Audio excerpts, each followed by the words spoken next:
Olá a todos, sejam bem-vindos ao VMware Blog Brasil. Meu nome é Hudson Lazari, eu sou engenheiro de sistemas sênior na VMware e gostaria de falar um pouquinho para vocês hoje do vSAN, especificamente uma implementação de dois nós para escritórios remotos, que é a menor configuração que nós conseguimos fazer hoje, com o objetivo de reduzir os custos e mantendo a alta resiliência no local. Só lembrando um pouquinho quem que é o vSAN. O vSAN é um dos nossos produtos voltados para a estratégia de hiperconvergência da VMware, hiperconvergência e Software Defined Data Center. A ideia é sair do mundo tradicional de TI, onde TI é fragmentado basicamente em três pilares, o de virtualização, o de redes e o de armazenamento, transformar tudo isso em software para facilitar o dia a dia da operação e melhorar a escalabilidade também. O vSAN ele é o nosso produto voltado para Software Defined Storage, ou seja, prover volumes de armazenamento para a área de TI baseado nos discos internos dos servidores. Não trabalhar mais com soluções específicas de armazenamento. Com isso eu tenho independência de servidor físico, então eu posso comprar de qualquer marca, de qualquer fabricante. Eu elimino toda a minha camada de SAN, então todos os switches SAN, toda a parte de cabeamento, isso não é mais necessário. E eu passo a trabalhar com políticas agora de armazenamento. Eu não tenho mais todo aquele processo longo de criar LUNs e fazer a entrega dos volumes. Agora simplesmente eu defino políticas que as máquinas virtuais vão consumir. Essas políticas, elas basicamente vão ser qual é o nível de proteção que eu quero para o meu dado e se eu quero também limitar aquele volume ao número de I/O, se eu quero aumentar a velocidade, como que eu quero que aquele dado seja distribuído. Uma vez que essa política seja criada, eu consigo aplicá-la dinamicamente no momento da criação de uma máquina virtual, ou até mesmo depois que essa máquina virtual já foi criada, como por exemplo promovê-la de um ambiente de desenvolvimento para um ambiente de produção e nisso aumentar o grau de resiliência daquela máquina virtual, aumentar o nível de proteção dela. Agora já entrando na configuração de dois nós, como que ela funciona? Depois da versão 6.5 do vSAN foi introduzido o Two-Node Direct Connect. O que isso significa? Nós conseguimos agora, com a implementação de somente dois hosts, interligá-los através de um cabo cross. Ou seja, você coloca um cabo em uma interface de rede de um servidor, na outra interface de rede do segundo servidor, e eles vão criar uma rede já nesse cabeamento, eliminando a necessidade de switches para isso. Só com eliminando o switch, a gente já consegue pelo menos um ganho de 20% na implementação de cada escritório remoto. Isso sem contar os custos com manutenção, os custos com energia elétrica, todos os custos associados a manter esse switch nessa localidade. Então essa é um novo modelo de implementação que a gente consegue reduzir ainda mais os custos das localidades remotas e fornecer mais flexibilidade também para os nossos clientes. Essa implementação, como eu comentei então, ela requer no mínimo 2 servidores em cada uma das localidades e nós também temos um terceiro componente que é o Witness, que ele é responsável por identificar caso um desses dois servidores falhe.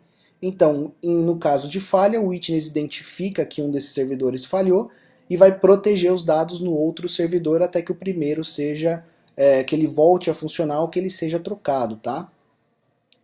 Lembrando que todos esses escritórios remotos continuam sendo gerenciados por um único vCenter, que é o vCenter que está fazendo o gerenciamento do seu data center. Então você não precisa investir em mais licenças de vCenter também. Alguns detalhes técnicos, importante lembrar que a Witness ela é um Virtual Appliance baseado em VMware, ou seja, ela só roda em base vSphere. Você pode rodar essa Witness sim em ambientes de cloud, porém essa cloud precisa ter a base vSphere, ou seja, provedores de serviço, VMware, vCloud Air, tem diversas opções onde vocês conseguem subir essa Witness. Inclusive agora, mais recentemente comunicado, na Amazon também, né? VMware on AWS. Também é possível que vocês rodem essa Witness nesse ambiente especificamente. Alguns requisitos técnicos, como por exemplo, pelo menos 500 milissegundos de latência, não pode ser superior a isso, de comunicação entre os dois servidores e a witness, e pelo menos 1.5 megabits de banda, tá? Para que ocorra essa comunicação.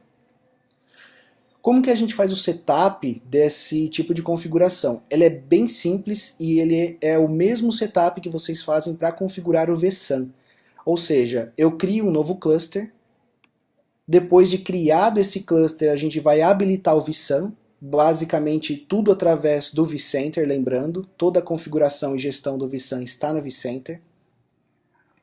Uma vez que a gente clicou no botão para iniciar a configuração do vSAN, selecionar a checkbox para que seja configurado o To-Host vSAN Cluster, que é aquela configuração de somente 2 nós.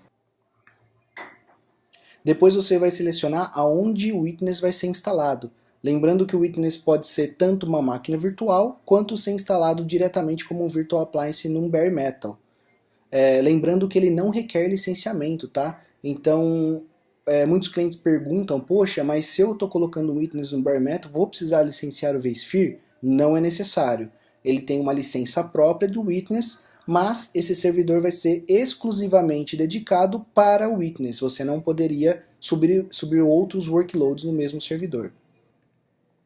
Depois disso, a gente chega no final do setup. Aqui você já vai ter um resumo de todas as configurações.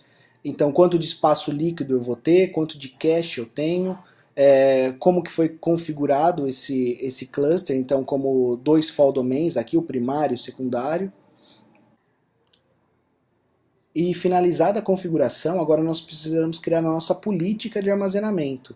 Como nós temos somente 2 servidores, o único fator de proteção possível de ser configurado é um, que é o nosso FTT, Faults to Tolerate, ou seja, quantos hosts eu consigo suportar de falha. Se eu só tenho 2 servidores, eu só posso perder um servidor. Então o único fator de proteção possível de ser configurado aqui é 1. Lembrando, muito importante, que com esse tipo de configuração, para cada dado que eu armazeno, eu consumo 2 vezes o tamanho dele. Ou seja, para 100 GB de armazenamento, uma VM de 100 GB, ela vai ocupar 200 GB dentro do vSAN. 100 GB no primeiro servidor, mais 100 GB no segundo servidor, onde os dados estão protegidos. Quais são as versões que a gente consegue trabalhar do vSAN nesse tipo de configuração for Robo? Todas as versões, desde a versão Standard até a versão Enterprise. A versão Standard, normalmente, quando a gente está trabalhando com servidores híbridos, ou seja, uma camada de cache baseada em flash e o armazenamento baseado em discos magnéticos tradicionais. E o vSAN Enterprise, quando o cliente precisa, por exemplo, de criptografia. Ele quer que o dado que esteja no escritório também esteja criptografado, e isso requer a versão Enterprise. Alguns pontos importantes sobre esse tipo de licenciamento. Então, primeiramente, um escritório só é considerado Robo quando ele não está na mesma localidade do data center primário. Ou seja, se eu tenho o data center instalado no site A, eu não posso ter robos no site A. O robo ele tem que estar fisicamente em outra localidade. E aí você pode utilizar esse tipo de licenciamento. A licença, assim como o vSphere for Robo, ela é um pack de 25 máquinas virtuais. Então, cada licença corresponde à instalação e gestão de até 25 máquinas virtuais. Você pode ter no máximo 25 máquinas virtuais por escritório remoto. Se você tiver ultrapassar esse limite mais do que 25, você precisa trocar para o modelo de licenciamento tradicional, que é o modelo por CPU, que quando a gente trabalha com data center normal, você licencia o vSAN para cada CPU física. Você pode utilizar esse pack de 25 VMs para mais de uma localidade. Por exemplo, se você tiver 3 sites, cada um com 5 máquinas virtuais, totalizando 15, você pode ter um único pack de 25 e aplicar 5 em cada site. Assim como a versão vSphere for Robo, não existe limitação de host. Aqui a gente tratou de uma implementação de 2 hosts, mas se você precisar crescer, 3, 4 hosts é possível com o mesmo modelo, contanto que não ultrapasse aquele limite de máquinas virtuais. E o Witness Appliance não requer uma licença de ESX, tá? ele já tem uma licença própria, você não vai consumir das licenças que você já tem. É muito importante a parte de sizing, a gente sempre comenta que a principal parte de qualquer solução de vSAN é fazer o sizing corretamente. E para isso vocês têm aqui os nossos sites, como por exemplo o vSAN TCO, que é onde você consegue simular o sizing para esse tipo de implementação simplesmente clicando nessa checkbox. Então, clicando nessa checkbox, ele vai forçar para que a configuração seja feita em somente 2 servidores, e isso vai auxiliar vocês no desenho da solução. É muito legal também novos laboratórios que foram lançados. Muitos de vocês que tiveram a oportunidade de ir no VMworld, esses laboratórios já estavam disponíveis lá e agora estão disponíveis também para todo mundo através do Hands-on Labs. Para quem ainda não conhece, o Hands-on Labs é a nossa plataforma online onde vocês conseguem simular ambientes, infraestrutura e fazer todas as configurações que vocês desejarem lá. Então, vários laboratórios novos, inclusive esses de vSAN 6.6, para que vocês possam explorar. E é isso, pessoal. Muito obrigado pelo tempo de vocês. Espero ter ajudado e qualquer dúvida estamos à disposição.